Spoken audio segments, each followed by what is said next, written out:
ప్రధానమంత్రి అనేవాడు ప్రజల రక్షకుడు, ప్రజలకి దేశానికి ఒక నాయకుడిగా ఉండాలి. కానీ ఇలా ఎదుటి దేశాల మీద తెగబడి ఎగబడి వాళ్ళ ప్రాణాలు అనవసరంగా తీసి టూరిజం చూద్దాం కదా, సరదాగా ఒక 2 రోజులు గడుపుదాం కదా అని కొత్తగా పెళ్లి చేసుకున్న జంటలేంటి, ఆ చిన్న చిన్న పిల్లల్ని ఏంటి, వీళ్ళందరినీ తీసుకెళ్ళిన వాళ్ళని అలా చేయడం ఎందుకు? చేతైతే మా మీదకి రా, మా ఇండియన్ మీదకి రా, కానీ అక్కడ ఉంటున్న వాళ్ళని ఏమి చేయకు నువ్వు. కాశ్మీర్లో ఉంటున్న వాళ్ళనే కానీ, నీ ఆ పాకిస్తాన్ బోర్డర్లో ఉంటున్న మా ఇండియన్స్ జోలికి వెళ్ళమాక. కావాలంటే రా, మా ఇంటికి ఒకడు వస్తాడు, మా ఇంటికి ఒకడు వచ్చి ఉచ్చలో కొట్టుకుపోతుంది నీ పాకిస్తాన్. ఉచ్చబోస్తే ఉచ్చలో కొట్టుకుపోతుంది నీ పాకిస్తాన్, ఇది ఒకటి గుర్తుపెట్టుకో. కానీ నువ్వు తగ్గట్లా.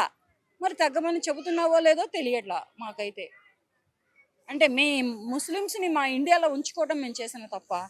మీ ముస్లిమ్స్ మా ఇండియాలో ఎంతమంది ఉన్నారో తెలుసా? గల్లీకొకళ్ళు, ఇంటికొకళ్ళు, ఊరికి ఒక వందల సంఖ్యలో ఉన్నారు. వీళ్ళని కూడా మేము కూడా ఇలాగే చేయొచ్చుగా. చేయకుండా మా వాళ్ళు హిందూ ముస్లిం బాయ్ బాయ్ అనుకుంటూ మేము ఒకటిగా బ్రతకడం మేము చేసిన తప్ప? మా హిందువుల మీద మీకు ఇంత ప్రతీకార వాంఛ ఏంటి? రివెంజ్ ఏం తీర్చుకుంటా?